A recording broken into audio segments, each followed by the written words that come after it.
Oke, kembali lagi bersama saya di ruang siaran, di mana apa yang tidak mampu kalian siarkan dan beritahukan kepada orang banyak, bisa kalian beritahukan kepada saya sehingga saya akan coba untuk membahas itu menjadi sebuah video singkat yang bermanfaat, bisa saja bermanfaat nantinya untuk banyak orang.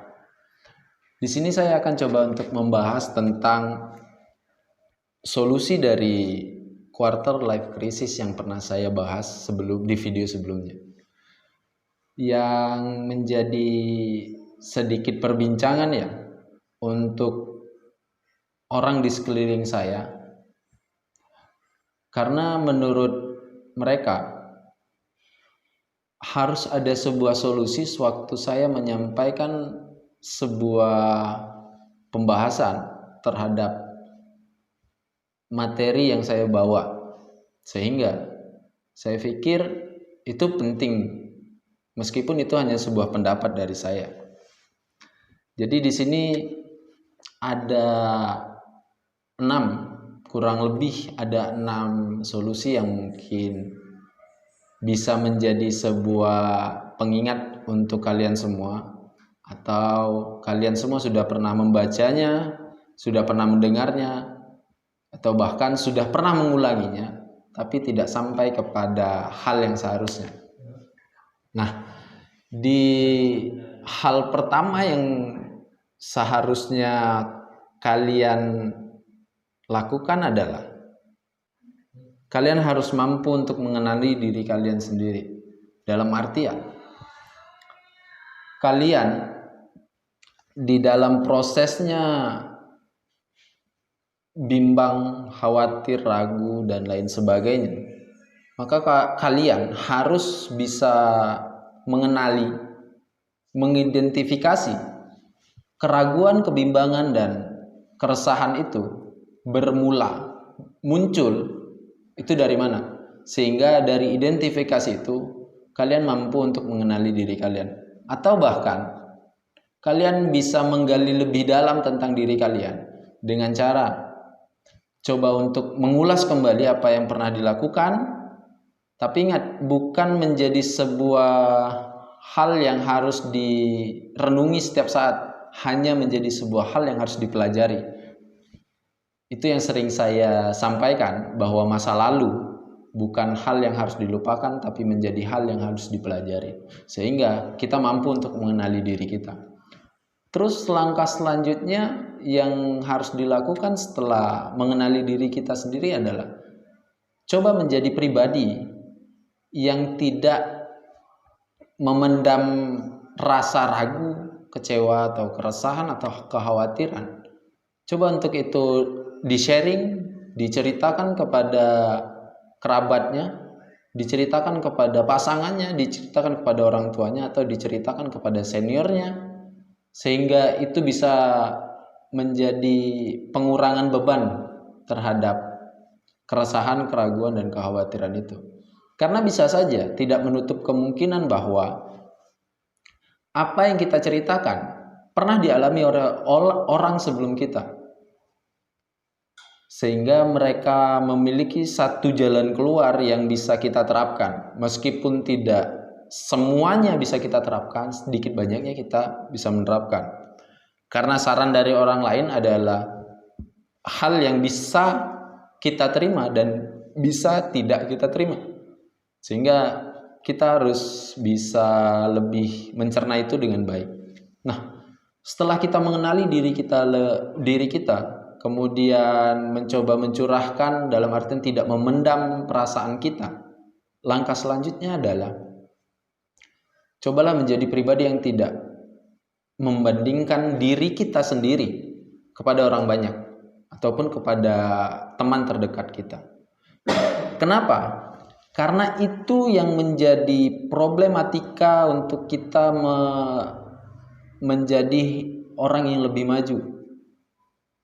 Nah, perbandingan itu ataupun pembedaan itu yang membuat kita stagnan di situ. Saya pernah mengalami itu. Bahkan terlalu sering saya mengalami itu. Tapi saya coba itu menjadi motivasi dalam artian coba kita berpikirnya terbalik. Sewaktu kalian memiliki kerabat atau teman yang dia memiliki barang baru semisal atau uang yang lebih banyak, kemudian kita membandingkan bahwa wah, dia HP-nya baru loh, dia uangnya banyak loh, kok aku nggak bisa. Kenapa itu tidak menjadi pertanyaan yang memotivasi kita? Kenapa kita tidak bisa? Seharusnya yang kita ganti kalimatnya adalah kenapa dia bisa dan saya tidak? Sehingga kita mampu untuk memotivasi diri kita sendiri untuk menjadi orang yang lebih maju, atau bahkan kita bisa lebih sukses dan lebih daripada dia. Motivasi dalam mengenali diri, motivasi dalam memecahkan keraguan, memecahkan kekhawatiran, itu penting. Dan motivasi paling baik adalah motivasi diri sendiri. Nah, biasanya orang yang pandai memotivasi orang lain, dia sulit untuk memotivasi dirinya sendiri. Alasan dasarnya adalah karena dia selalu berpikir tentang orang lain, bukan berpikir tentang dirinya. Coba dibalik nih, kita berpikir tentang kita dulu, baru orang lain, atau berbarengan. Tetap satu prioritas adalah kita. Setelah kita tidak membandingkan diri kita, apa langkah selanjutnya yang harus kita lakukan? Langkah selanjutnya adalah coba membuat sebuah planning untuk hidup kita. Nah, saya sempat di video sebelumnya saya membahas tentang hubungan laki-laki dan perempuan dalam artian pernikahan. Coba kita membuat sebuah planning ya. Jika sewaktu kita ingin menjadi orang yang sukses misalnya, maka planning yang harus kita lakukan adalah jangka pendek yang harus saya lakukan apa? Nah, biasanya saya melakukannya dengan saya besok harus seperti ini. Saya besoknya lagi harus seperti ini. Jika berat untuk membuat sebuah planning itu 1 minggu, buat saja untuk besok. Sehingga malam ini saya berpikir saya besok harus ngapain. Sehingga kita setiap harinya menjadi orang yang produktif, menjadi orang yang aktif, tidak bermalas-malasan. Karena kebanyakan dari kita memikirkan hari ini, tidur, kemudian udah lupa. Nah, itu yang menjadi problematika ya, yang harusnya bisa kita pecahkan dengan sendiri. Nah, sewaktu dengan hubungan bagaimana? Memiliki satu hubungan dengan pacar kita semisal, planningnya harus apa? Hal yang harus dilakukan adalah membuat satu komitmen sebelum kita menjalin hubungan. Ingat, sewaktu kita berani untuk mencintai, berarti kita berani untuk tersakiti. Jadi sewaktu mereka yang berani untuk mencintai dan tidak berani untuk tersakiti, ya mending jangan siap untuk mencintai ataupun dicintai. Ya mending jomblo aja lah ya. Kemudian setelah kita membuat planning nih, membuat komitmen dengan pasangan kita, hal yang selanjutnya adalah bicarakan planning itu ataupun bicarakan komitmen itu baik-baik. Kita selama 1 tahun apa yang harus kita lakukan? Kita menjalin hubungan adalah hubungan yang bukan hanya sebatas keinginan besar di dalam diri, keinginan sebagai seorang laki-laki atau perempuan, keinginan sebagai seorang manusia untuk memiliki, tapi adalah keinginan untuk kita menjadi maju. Karena akhir dari sebuah hubungan bagi saya adalah sebuah janji yang suci dan dilihat oleh banyak orang, disaksikan oleh banyak orang. Ingat, bukan mengawali cinta, kalau kata senior saya, bukan mengawali cinta, bukan mengakhiri cinta, bukan mengakhiri cinta dengan pernikahan, tapi mengawali cinta dengan pernikahan. Itu yang harus dilakukan. Sehingga sewaktu menjalin hubungan kita sudah buat komitmen nih, 1 tahun kita harus ngapain, apa yang harus kita lakukan. Jika dia sama-sama belum selesai kuliah, maka sama-sama selama 1 tahun menghabiskan waktu bagaimana caranya agar kita bareng atau sama-sama wisudanya, sehingga apa yang menjadi problematika khawatir kita nggak selesai kuliah bisa selesai karena kita sama-sama termotivasi itu. Nah, setelah selesai nih jangka pendeknya, planningnya, kemudian ada jangka menengahnya. Nah, jangka menengahnya adalah kita sudah selesai. Goals apa lagi yang harus kita lakukan? Dan begitu seterusnya sampai kepada jangka panjang. Mungkin jangka panjangnya adalah menua berdua hingga mati berdua. Mungkin itu akhir dari hubungan ya, menurut saya. Nah, kemudian setelah kita membuat planning, apa yang harus kita lakukan? Hal yang harus dilakukan adalah coba mencari hobi baru. Mungkin dari kita memiliki hobi yang terlalu banyak. Hobi bermain futsal kah? Hobi bermain game kah? Hobi tidur kah? Kemudian hobi makan kah? Atau hobi-hobi yang lain? Nah, kenapa tidak kita coba? Saya berpikirnya seperti ini. Senior saya pernah mengatakan bahwa kenapa tidak mencoba hobi itu menjadi sebuah penghasilan yang baik untuk kita. Sewaktu kita hobi makan, kenapa tidak kita coba untuk kaya akan rasa yang banyak di kuliner nih, banyak, kemudian kita kaya akan rasanya, kemudian kita tahu, oh ini enak nih enggak, ini enak kenapa, alasannya, resepnya bagaimana, kita belajar dari hobi kita, hobi baru kita, kemudian kita terus dan tekuni hobi kita, itu menjadi hal yang baik, sehingga hobi kita bisa menjadi penghasilan untuk kita nantinya, sehingga kita tidak bingung setelah kuliah saya mau ngapain. Setelah saya menikah, saya harus kerja apa? Kebanyakan dari kita adalah kita terlalu banyak fokus kepada banyak hobi, tapi tidak fokus sama hobi yang ada secara alami di dalam diri. Begitu.